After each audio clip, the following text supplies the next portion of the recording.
I'd like to be able to open my back door without letting the bugs in, but what I need to do is measure the door, come up with 33 inches, and go pick up some window screen from my hardware store. First thing I got to do, open up the packaging, and then I'm going to lay it out. It's 80 inches long, and as it's 36 inches, I want to cut it right down the middle. So I'm going to cut it at the 18-inch mark. First thing I want to do also is lay out a straight board that I can cut across. I'm going to use a razor blade. You can use a pair of scissors. I'm using a razor blade on this one, and I know what you're thinking. He's cutting right through the table. But don't worry, this is one of my work tables. I can just go ahead and slice right through it. Once I get that screen cut, I'm going to separate them. Then I'm going to grab some Velcro. This is a 24-inch strip, and what I'm going to do is lay it out because it comes separated. I'm going to put the two halves together. This kind of Velcro is sticky on both sides with paper that keeps it in. So once I get it all laid out, then I got to measure it. I think I need about good 8 strips, so I'm going to cut these at 3 inches apiece. Go ahead and go down and mark it at the 3, 6, 9, 12, 15, 18, 21-inch mark. That's going to give me 8 good strips. I'm going to go ahead and cut those by keeping them together. I want each one of these to match up with each other. Once I get them cut, the next thing I got to do is go ahead and place them along the screen on one half where I want to lay them out. It's going to be about every foot or so, maybe a little bit less. The first thing also after that is to peel the backing off one side of the Velcro, and I'm going to place it right next to the edge on one side of the screens, about a couple inches down from the top and the bottom. I'm going to place all 8 strips along the screen. Once I get that done, I'm going to go ahead and peel the backing off of the strips. Take the other screen that I have and fold it in half. It's easier to work when it's halfway folded. Then I'm going to place it right where it needs to go. Press down hard. I want this to adhere to the sticky part of the Velcro. Once I get that first half done, I'm going to go ahead and lay it down and get it all secured on the other side. Again, just some good pressure.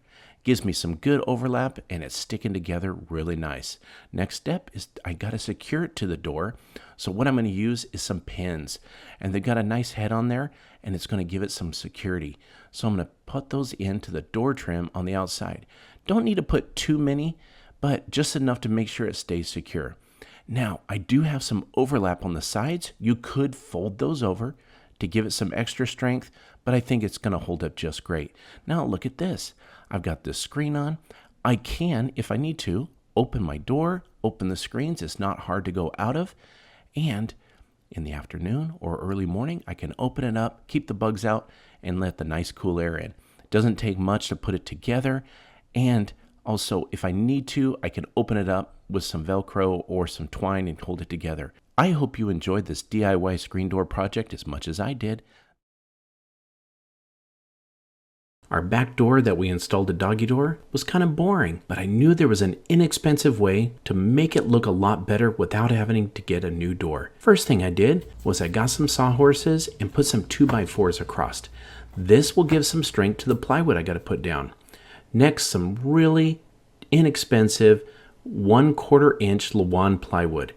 As you can see, it's actually really lightweight and it's only 1/4 inch thick. It's got some beautiful grain to it if you ever want to do some staining. But the first step is to go ahead and mark what we're going to do on the top and bottom of the door. I'm going to go with 6 inches on it, but we need to make sure we put some tape down because this type of plywood will splinter. So we're going to mark 6 inches across the bottom and we're going to go ahead and cut it up. I went ahead and used my saw, just went straight across. And again, you got to make sure you put some tape down. And here's the good reason why.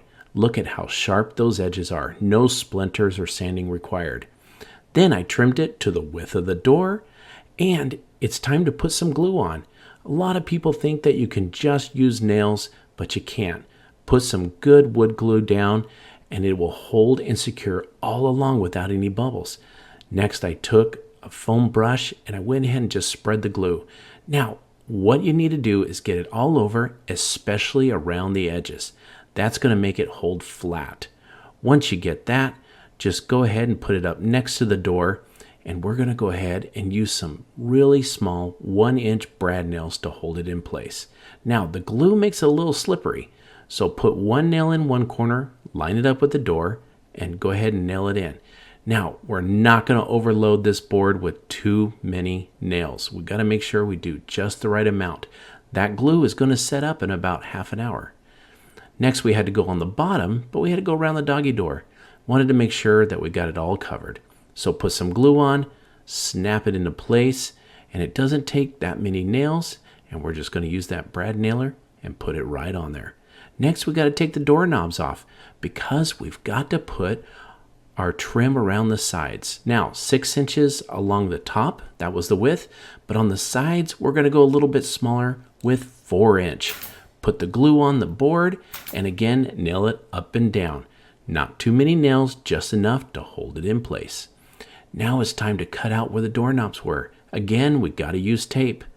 Take a drill bit on the back of the door. Go ahead and outline where your doorknob's going to go. Now, I just went ahead and used my jigsaw and cut out a hole. It's going to come right out, and if you need to go ahead and sand it to make it a little bit smooth, go right ahead. Next, it was time for the last piece. Put some glue on it, and this one we're going to put right in the middle between the doorknobs. Make sure we measure it as straight and perfect. Put some nails in. Now we got to cover up the seams and the nail holes. I went ahead and used some DAP, plastic wood. It goes on pink, but when it dries, it comes the color of the wood. Go ahead on the seams, use a spackle knife to put it in place, but when it comes to the nail holes, all you have to do is just go ahead and put it inside. It dries pretty quick, and just rub it off and get it nice and smooth. Once it dries, go ahead and just sand it down, make it look really good. Do that with all of the plastic wood that you put on and get it nice. And next, it's time for paint. I went ahead and used a primer and paint in one. I wanted to get some good coverage.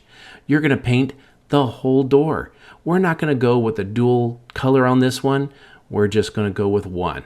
So you're just going to paint everything. I used a little foam brush, about 4 inches wide. It rolls on nice and smooth. I didn't want to use brush because I didn't want any strokes, but here we go. Let's put those doorknobs back on. And do you remember that old door that we had? Look at that. Now, with the trim, how beautiful is that? I only spent about $12 transforming this door. Didn't have to go out and spend $100 to make it look good. I hope you enjoyed this project. We sure did.